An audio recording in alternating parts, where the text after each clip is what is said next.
Hi, I'm Maggie. I'm 36 years old with cystic fibrosis. I had a double lung transplant almost 10 years ago, November 2014. I am American, but I now live in the United Kingdom with my husband and my cat Charlie. And I'm also a part-time personal chef. So food is very much a part of my everyday. I cook for a few clients and I also cook for my family.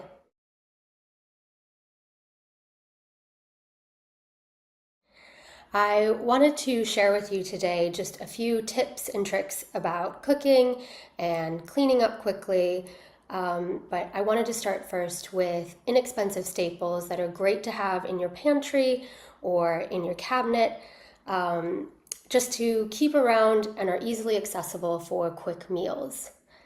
The first few I have are canned foods. They are always in my cupboard. I always have canned tomatoes, and those are great in sauces, soups, and stews. Canned beans are really, really great because they have a high protein content. And again, they're great in stews, chilies, soups, and even on salads, like if you like garbanzo beans.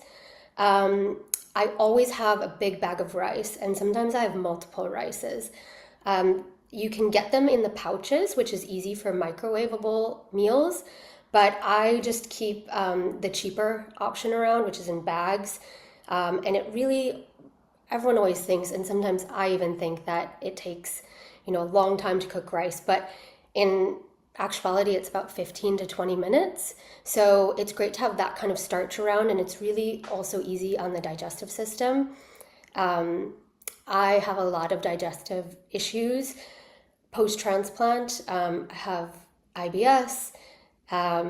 Just, if you've had a lot of food one day and then the next day your gut's just bloated, rice for me is my staple go-to, just to kind of calm my stomach down and still get some nutrition.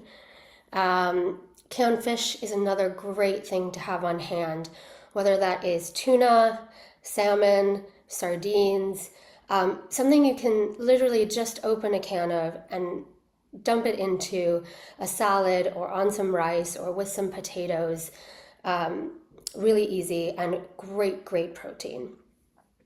I love actually fish cakes. So I make a lot of salmon fish cakes. I'll even get canned crab, and I will make crab cakes out of that. So those are really, really easy staples.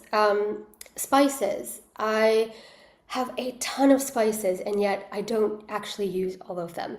So I think, if you have a few basic ones, you can use them so many different ways. They're very versatile. Some things I think about are garlic powder or garlic salt, onion powder, Italian seasoning, cumin, oregano, chili flakes, and I really love fennel seeds. You can put fennel seeds into anything whole. You don't have to grind them up or anything. Those would be my most used spices. I put them in Italian cooking. I put them in Mexican cooking. I put them in soups. I put them over roasted potatoes, roasted vegetables. It just really livens up and brightens up any kind of starch or protein that you have, and you can just put those things right in the oven very, very quickly. Other like cabinet things I use soy sauce, or for people who are gluten-free, I use tamari sauce, which is the same exact thing but without gluten. Again, I use that to flavor a lot of things besides just using salt and pepper. I put it over rice. I will throw it over salmon. I will use it to make an Asian type meal all the time. Another great flavoring for quick meals is any kind of hot sauce that you love. I personally love sriracha, and you don't need to keep that in the fridge. So I keep it in the cabinet, and I just put it over eggs and rice, things like that. And then vinegars. Vinegars are also really versatile. So you could have white wine vinegar or red wine vinegar, apple cider vinegar. Again, it's really great to put over salads, make sauces, but vinegar just adds that acid or that pop of something that, you might be lacking if your meal feels too fatty or just too rich. It's great to have that on hand, and it's very inexpensive to have vinegars on hand. They come in big bottles, and they last forever in the cupboard. And yeah, there's no expiration date on those. And then frozen veg. You can choose these days. There's so many different types of frozen veg. You can get a singular frozen peas or singular frozen corn, or you can get stir fry bags, and those are really, really great and easy to put in the microwave. Get your vegetable intake, get that fiber in. So I love having lots of frozen veggies on hand because they're actually sometimes more nutritious than fresh vegetables, which people don't know because they freeze them immediately after picking. They can be quite cheap, and you can throw them into the microwave. You don't even need to add them to a pot and stand over something or put them in the oven. They're so easy with a microwave. And then the last inexpensive staple that I keep on hand is like a chicken stock, either chicken concentrate or the Better Than Bouillon powder, something where you can make a soup or a sauce. I make really easy soups on a weekly basis for myself, just because it's easy, it's cheap. I put rice noodles in, I'll add some eggs, and that gives me a complete meal with, a little bit of veg. So those are my inexpensive staples.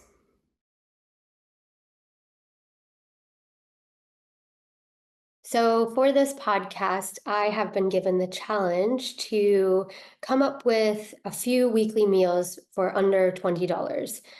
Now, with that said, I did look up a lot of different whole foods using a grocery store. It did come to $21.30, but I think if you went on a day where there's something on sale, you might be able to get it down to $20. My first tip for this is look for grocery store own branded things. In the UK especially, most of our grocery stores have tons of branded items.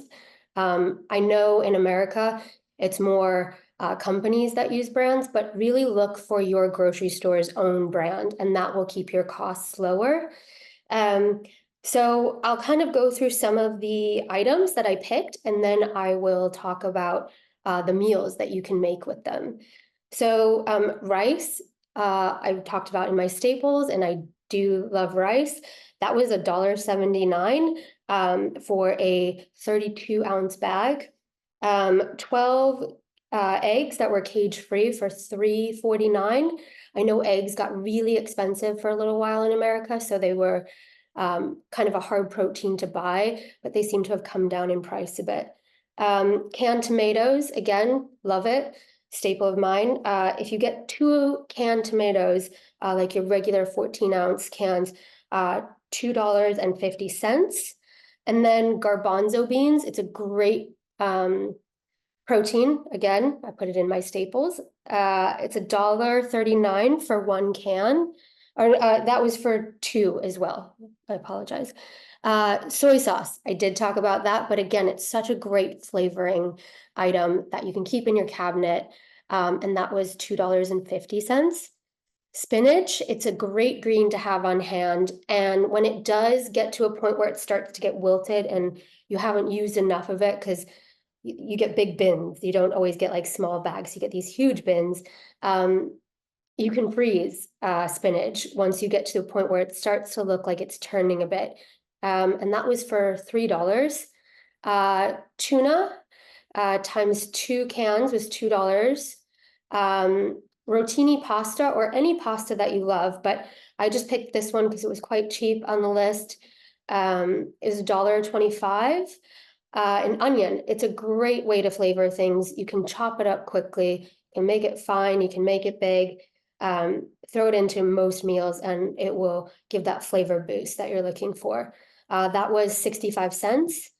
Yukon Gold potatoes, times two, it was 74 cents. And then the grocery store I used was a Kroger affiliate. So it was Kroger stir-fry vegetables, frozen, and it was $1.99. And again, that came to $21.30. And I'm just going to kind of list some of the meals that I kind of put together in my head that are really easy to make, probably be made within less than 20, sometimes 30 minutes if you're making more of a pasta meal. But I started with, a lot of them are versatile for either breakfast or lunch and dinner. The first one I have is veggie fried rice with soy and a fried egg. So you can use those stir-fry veg, you can make some rice, you can put that fried veg or stir-fried veg in the microwave or just add it to the rice once it's cooked and fry an egg, add some soy sauce to that, and you've got lunch, dinner, or even breakfast. I sometimes have eggs and rice for breakfast. Another one is scrambled eggs, which come together so quickly. You can scramble 2, 3 eggs with some potatoes. So you just cut those up, fry them up in some oil, add some sauteed spinach, or add the raw spinach, and it will cook down within 30 seconds to like nothing. And an onion. So that will give you some flavoring. You can add salt and pepper. If you do have like chili powder that you love, or if you have that sriracha or any hot sauce, that would be great. And again, that's a great meal for breakfast or brunch. And then we get into like a lunch or dinner, and I did kind of like a stew type meal with the tomatoes, garbanzo beans, onion, potatoes, and spinach. So I know that onions these days are really, really big. So you can get easily 4 meals for one person out of an onion or even more. So, use a quarter of the onion for these meals and it goes a long way. So that's a great little, maybe only takes 20 minutes to stew the tomatoes with the beans and the onions, get the potatoes to like a fork tender. And then the spinach just kind of wilts at the end, and add that Italian seasoning that might be in your inexpensive staples. And then we go on to pasta, which I mentioned the rotini pasta. You could use any pasta that you like, what you have on hand. But for this, it was the rotini pasta with, again, some canned tomatoes. So you can use half a can of tomatoes for your stew, and then you can use the other half of the can of tomatoes for the pasta, again with an onion. And then some people might find this weird, but tuna, I mean, it's such a great protein. And to add that into a pasta dish with like a red sauce, and you can add some of that stir-fry veg, whatever that is. Maybe there's some broccoli in there, maybe there's some peppers. It's a great like packed full lunch or dinner. You're getting great protein, you're getting some veg, and you're getting your starch. And then this one is a tuna rice bowl. It is what it says, just tuna and rice, but you can add some mayo, you can add some soy, and if you want to like add a fried egg to that, you can. But that, again, for rice and tuna, for me, would be a really great meal for a day where my gut isn't feeling as well as it could be. It's a lower fat meal where I don't always digest my fats very well, as a lot of us with cystic fibrosis don't. So it kind of helps settle my stomach, but I'm still getting that great protein and that great carbohydrate. And then the last meal I have is a pasta, again, the rotini pasta with some garbanzo beans, spinach salad with olive oil and vinegar. So you're kind of making like a pasta salad. And that can be cold. You can, have it right after you cook the pasta, so it can be a bit warm. But the garbanzo beans will give you that protein, the pasta will give you your carbohydrate, and the spinach will give you that veg and fiber.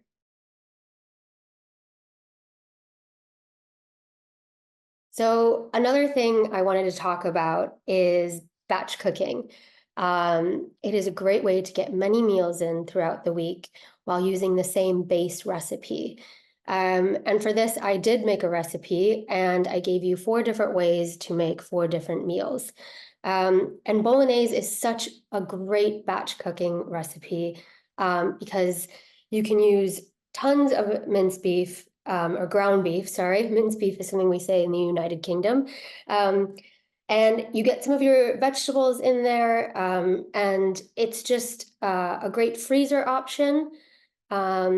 So I have the recipe here in front of us, and then we will also link it in the description for you to look at later. But as you can see, the actual base recipe doesn't have too many ingredients. A lot of people think bolognese has lots of different spices and herbs. I got this one directly from Italy when I went a few years ago, and I did a cooking class, and the instructor and chef gave us the exact recipe we used. And I love this recipe because it is simple. You could just use ground beef. This one does have ground beef and pork. You could take out the red wine and just use water. But it's quite accessible ingredients. They're quite inexpensive.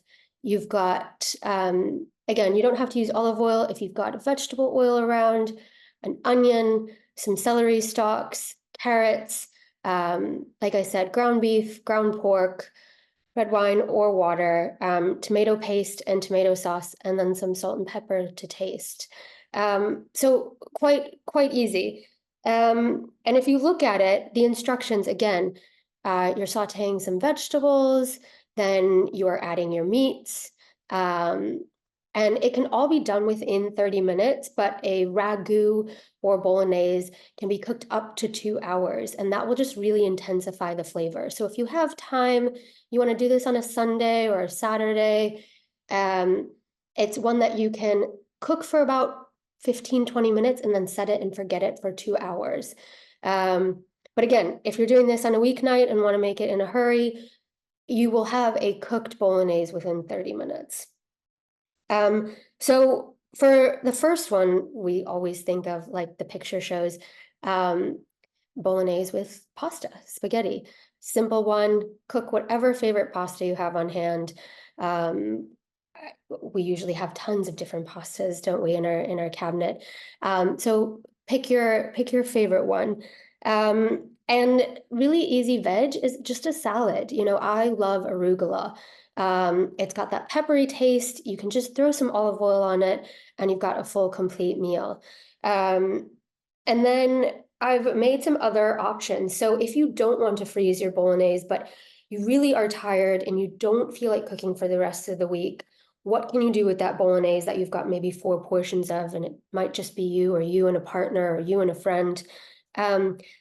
I love a baked potato. I'm obsessed with potatoes.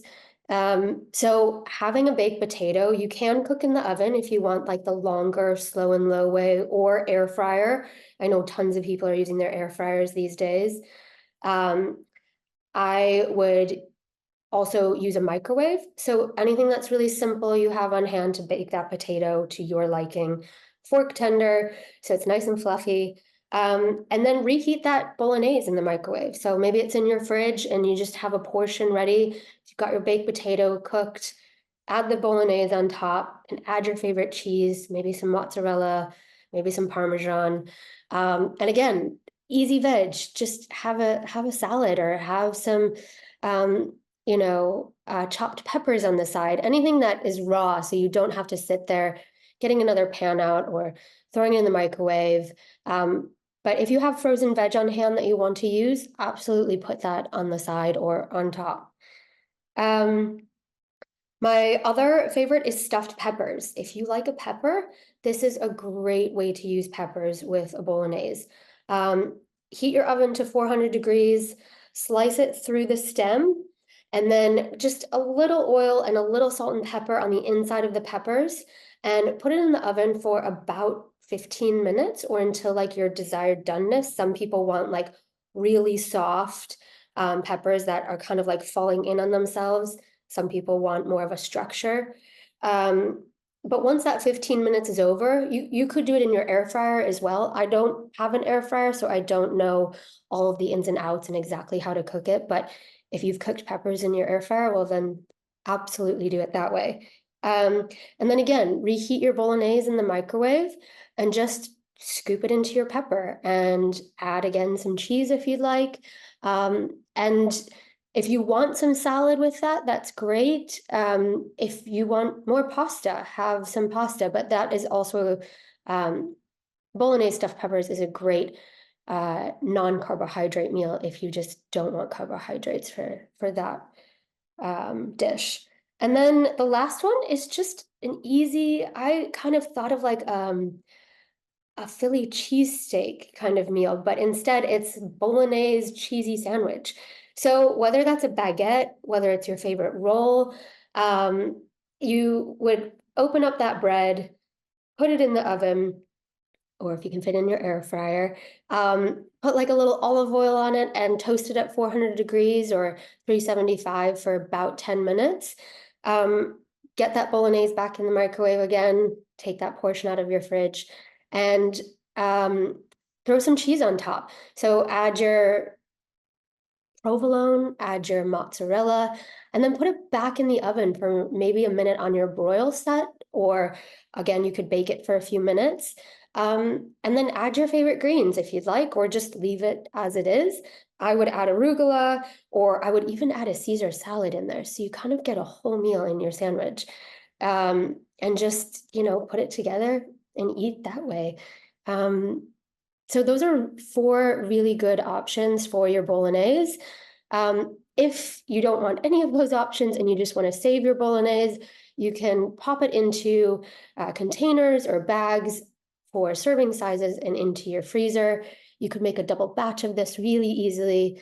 Buy your meat in bulk at Costco or just buy it at the store if it's on sale. Freeze it as you go and then take it out and make huge batches and put it back in the freezer. So I hope that helps give you just a little bit of an idea of what batch cooking can look like. Instead of doing a lot of different meals, you can take one base recipe and then add it to a lot of different starches and vegetables.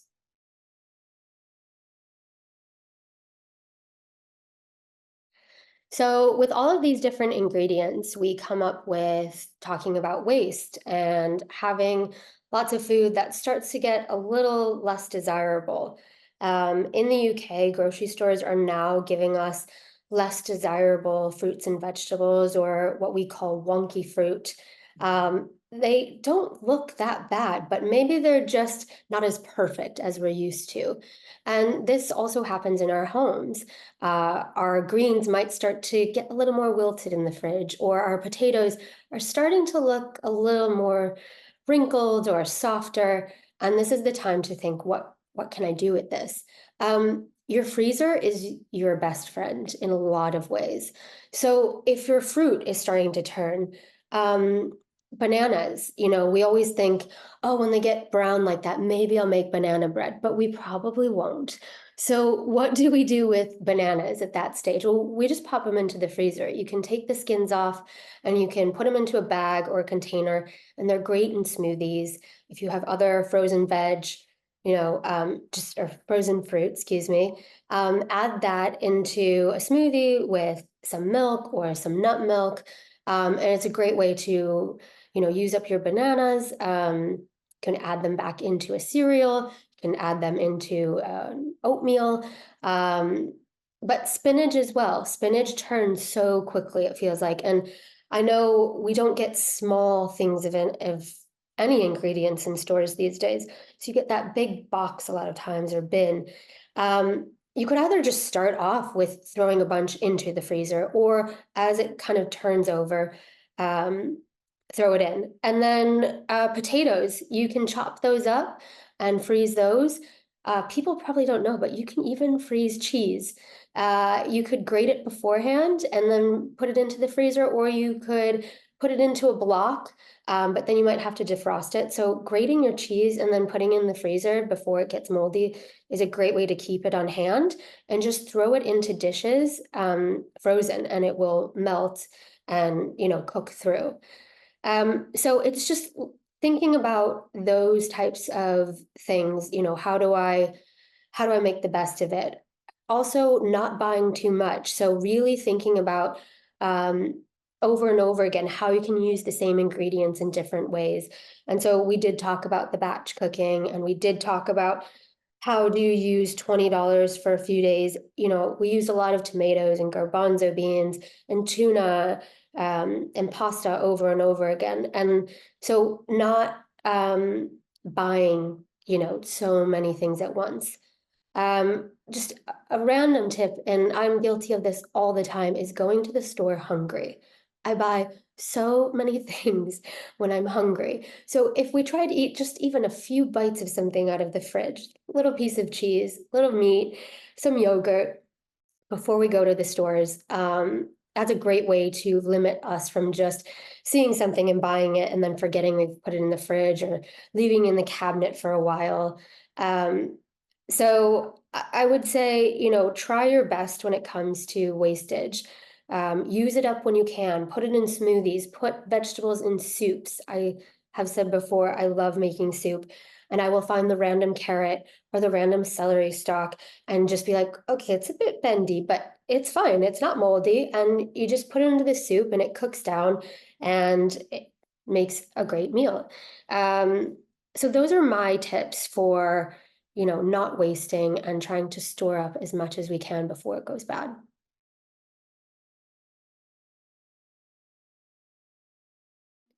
So we know that cooking can feel really tiresome, and we know cleaning up can also be a chore.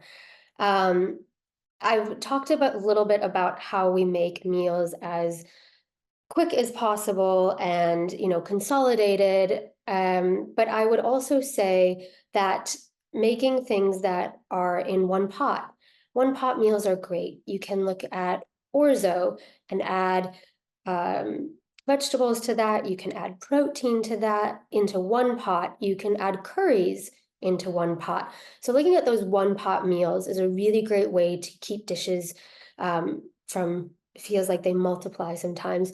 Um, and then also sheet pan meals. So oven meals where you can put your salmon, you can put your vegetables and your starches, maybe potato, all in the same sheet pan into the oven, line it with foil. So you throw that foil away or you throw that grease paper away and you're set. You don't even have anything to clean up. Those are really my easy ones when you're cooking. We know that an air fryer is really great for things. I think people tend to forget that you can throw so many different items into the air fryer. You can throw your chicken, your steaks, your fish, your potatoes, um, bacon. I love bacon in the air fryer. And then it's all consolidated. So all you have to do is clean up that air fryer. One of my go-to meals when I really want something really quick, you're not sitting over the stove, is get a rice packet. I know in the States they have microwavable rice packets. Grab that frozen veg, excuse me, grab that frozen veg and add like roast chicken. So you make the rice, you can add the frozen veg to the microwave as well, and then just pull off some chicken and add some soy sauce, and you're ready to go in 5 minutes. So sometimes it's daunting. You're like, what are all these recipes? But we can just look in our cupboard sometimes and find things and put them together. Um, I would say experimenting is your greatest option as well. Find flavors that you like and put them together, and I almost guarantee you'll still have a great meal. Um, and this is without all of the processed sauces. We can buy jarred sauces, but just some tomatoes and onion and some garlic will make a great sauce with some salt and pepper. You don't have to go far to, 20 ingredients and stand over something for a half hour. You can make things really, really simple with already prepackaged, but not so many, different additives to it. So I hope that is helpful in how to keep things concise, clean up easily, and eat a good meal.